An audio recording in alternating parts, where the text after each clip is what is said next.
Good morning. So today we're talking about regenerative leadership, and that's another follow-on conversation. We're so used to seeing leadership as getting people to go someplace or do something. And it really is about pushing, being clever, motivating, all of those words to get people to do something. And regenerative leadership is not like that. It's about getting people to join you and allowing them to join you in what you're doing. So it's really about you taking action first. And that's really the heart of what I want to talk with you about, because it's time to act.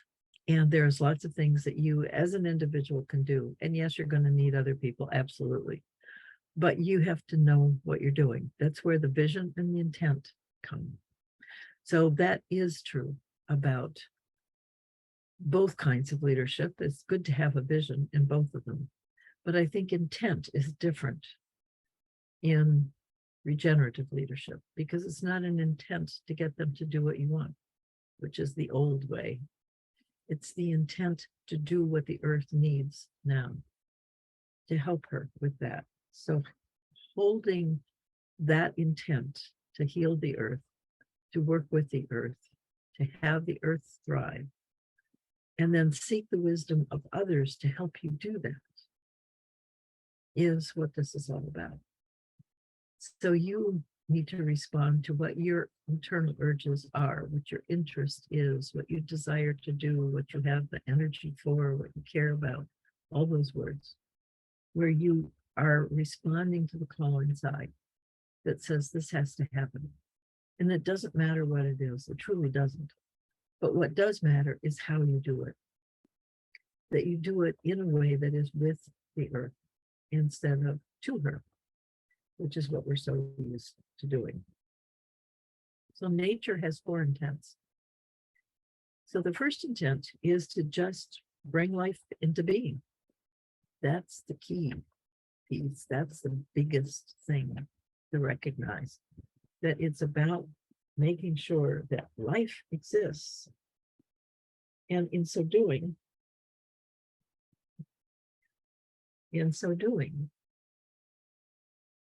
everything else happens from you.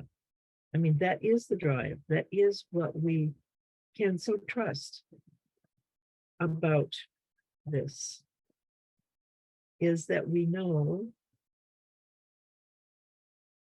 that life wants life. Sorry for the distraction. We know that life wants life. Life seeks life. So that is so trustworthy. That is why she's such a teacher, because everything she does is to ensure life happens.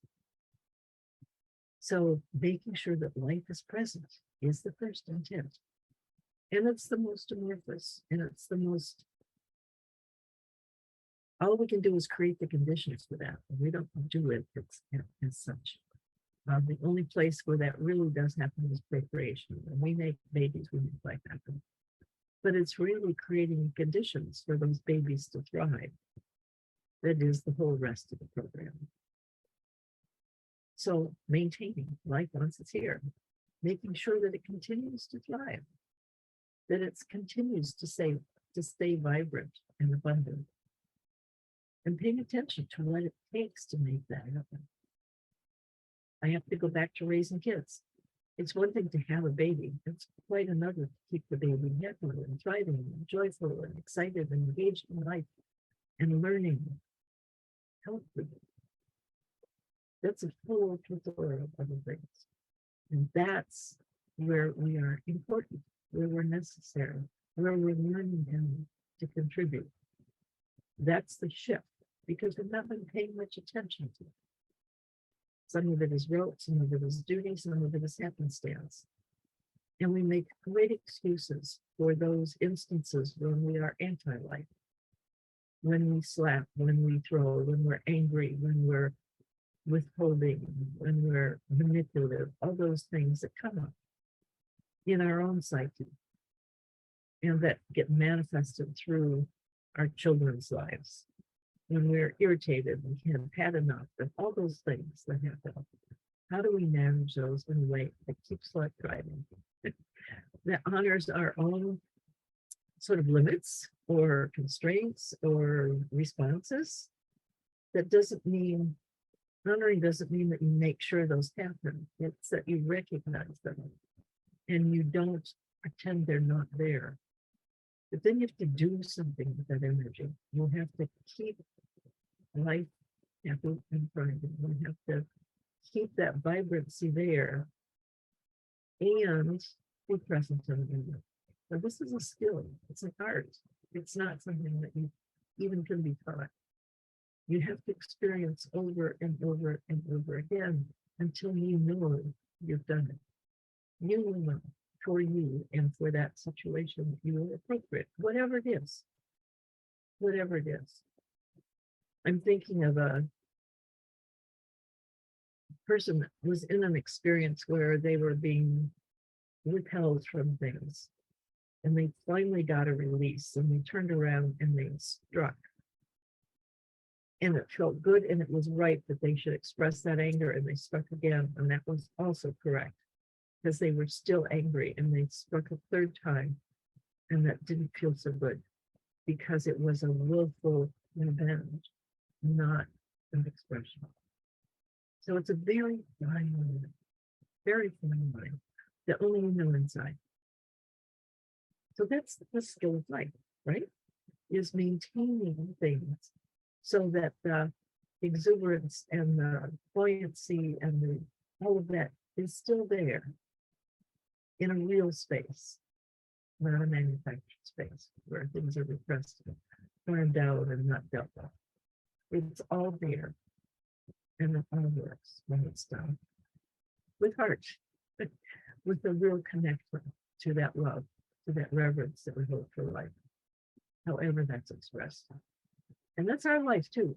It's not just everybody else's. That's the art, is holding everything in the same space. And the third intent is resilience. What do you do when things go off the lane? When things are so out of control that you have no control? What do you do now?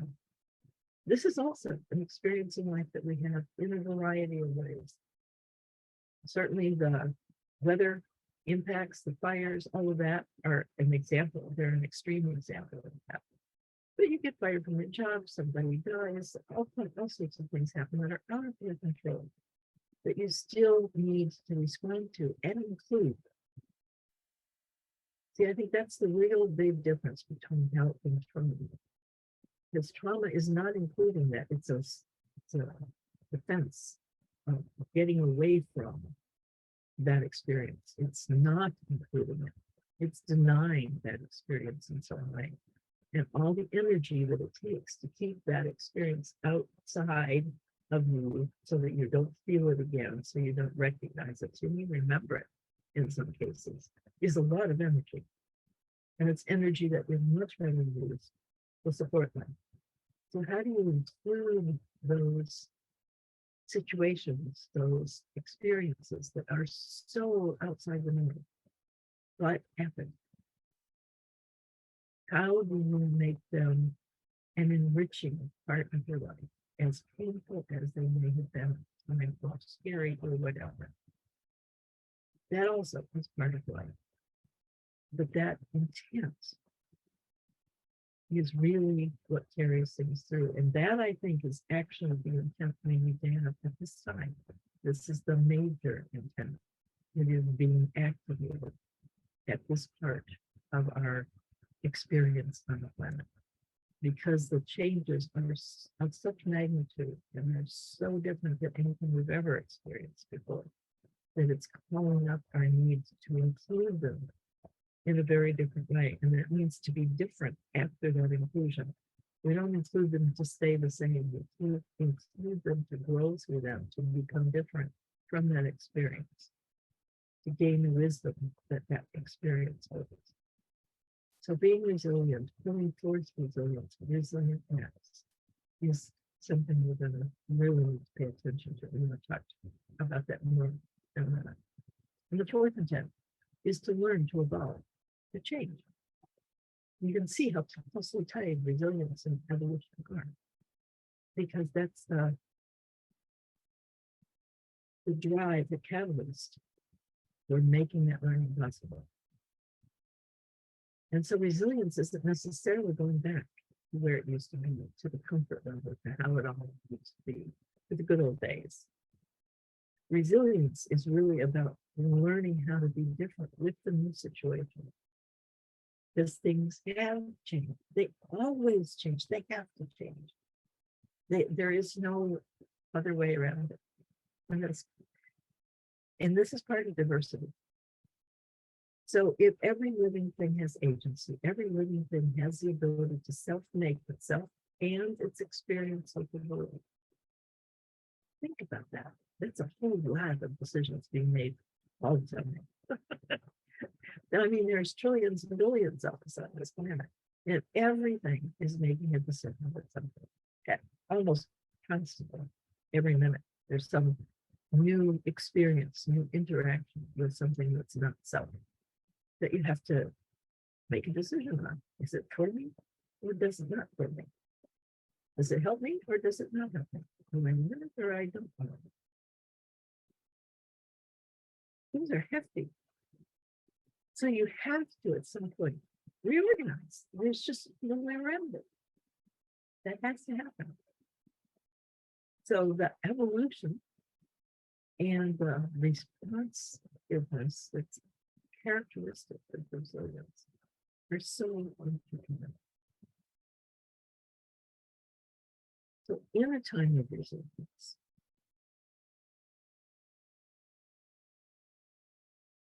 there are certain core principles or values that Earth brings forth. And the first is the joy of self-making. What a place is. We have the ability to make our world, and we make our world through choices. How do we see and understand those choices? So I can observe the situation and go, oh my God, they're going to get me. How am I going to be hurt in this situation? What are they after? How are they going to do me in? What is, how are they against me in the situation? I can look at that. Or I can say, wow, they're so different. There's so much to learn here. These things are really interesting. It's going to impact me in ways I haven't anticipated. How do I manage that? Very different experience, same situation. So I self-make, however I choose to self-make. And I am encouraging you as regenerative leaders to always choose life in that. What is the excitement? What is the discovery that's going to make this situation truly worthwhile? And how do I find it? And then how do I interpret that going forward? That's like a lifelong lesson, a lifelong experience at this point in time. Things are so new and so changing. Everything is adapting to everything else. So you can't plan. You can't even decide, I'm going to do this, because something will change and you go, I can't, or I don't want to, or it's not right to do that. So there's this constant remaking of the. And that can be interesting and enjoyable and exciting. Or it can be, oh my God, so much work and it's just horrible and so insecure. And you can do that. I'm asking you not to. I'm asking you to learn not to do that. To be so confident in who you are and so attached to life, so sensitive to what is life enhancing, that those questions aren't even there. You just go through what enhances life. Because that is the path through it. That's all you need to know, frankly. And that means truly treasuring diversity. There is so much uniqueness in the world, and everything is unique for a purpose. There's a total logic to why those choices were made. You've got to trust that and see if it fits. See if it works for you. It doesn't have to work for you. But that doesn't mean it doesn't need to be there. It's just not your thing. That's okay. That's okay. But maybe it's not your thing, but it's useful. Maybe it's not your thing, but without it, you wouldn't be able to. There is a time that keeps you together. There's some thread there that makes it a whole.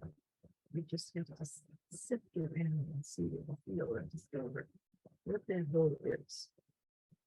Because you may not be able to see it right away. It may not be obviously clear.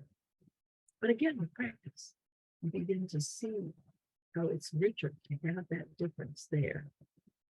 Even if it's not you, and even if it's not something that you want to embrace or part of it, you can see the value. You can see the that it offers you in some sort of way. Remember, there's non-linear effect in nature. So it's not a direct thing. It's around here, around there, and see, now it hits. So you often can't see the connection, or you have to really be very good for it to see what that connection is. But there is such a reason for the diversity, and it is such a treasure. And it offers the path forward always, because there are so many options. There's always lots of options. There's always pick more than one. In fact, make sure you have 3 options in everything you do. It will just expand your possibility, your character, your options and possibilities exponentially. Dynamic stability is another characteristic of this resilience. In nature, boundaries, of course, there's not walls, there's velocity, things can go through. There's also this range of things. So even our temperature, it used to be 98.6, but not all the time. You can take your temperature all day long and you'll find out it fluctuates. Because if you wanted to keep it at 98.6, that's all you do is put on clothes, take off clothes, drink, cold water, manipulate. And you spend all your time doing that. Because it doesn't want to be 98.6. It wants to be in a range between 95 and 100.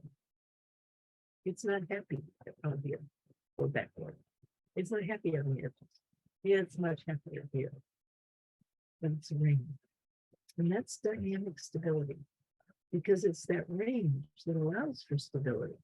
We have the illusion that it's this 98.6 that makes it what, but it's not. It's the ability to fluctuate in that range that really maintains the stability.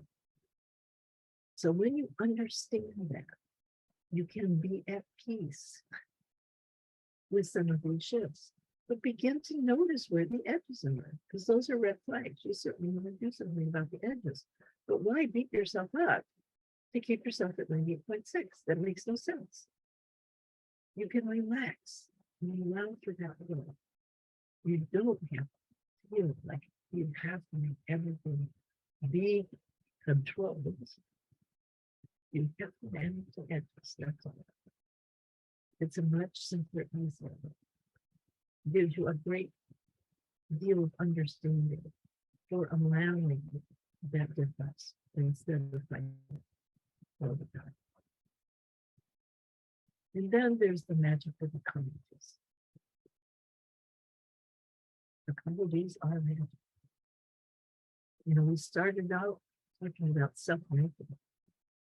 Apologies are agreements made by lots, millions of cells have gotten together and said, okay, I can live with this. I can live within this range that we have decided to live with. I won't go outside this. I won't push these boundaries. I will fluctuate only within this range. And if we all fluctuate within this range, we are very strong. We are very resilient. We have the capacity to withstand it. But those agreements take a long time, right? Because you can't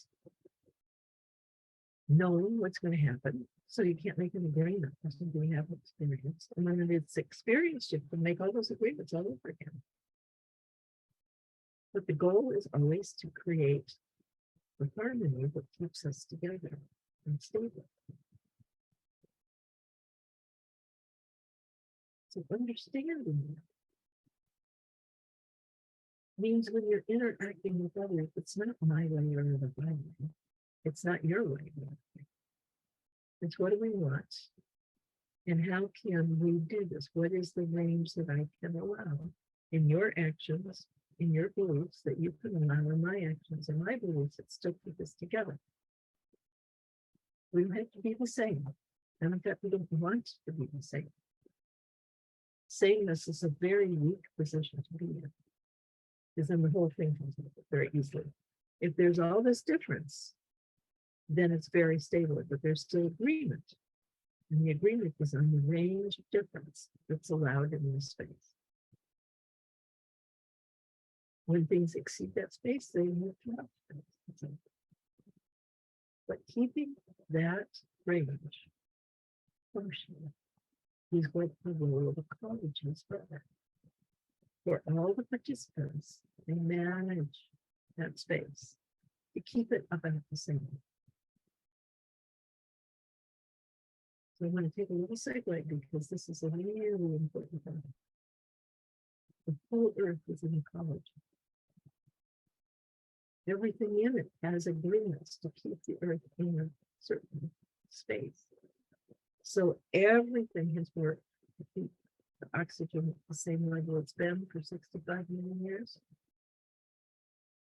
The same temperature that it's been in a range for 65 million years. We have broken those agreements.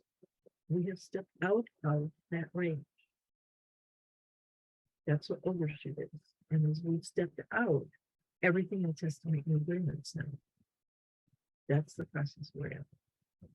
So we can facilitate that if we understand that range and work to stay in it, then we help everything else live as well. So that's our role as a regenerative leader. Hope that's clear.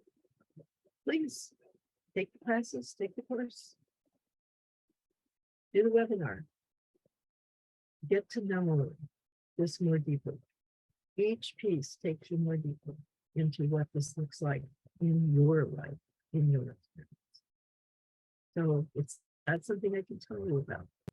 All I have is these pieces. And how they come together in your life is your work. Your work. And then how you take that out into the rest of the world is also your work. What we can help. So give me a ring, give me a call, check out the website, bridgetopartnership.com. Join the community. It's the Coming Home Project at community.living-regeneratively.org. Join us and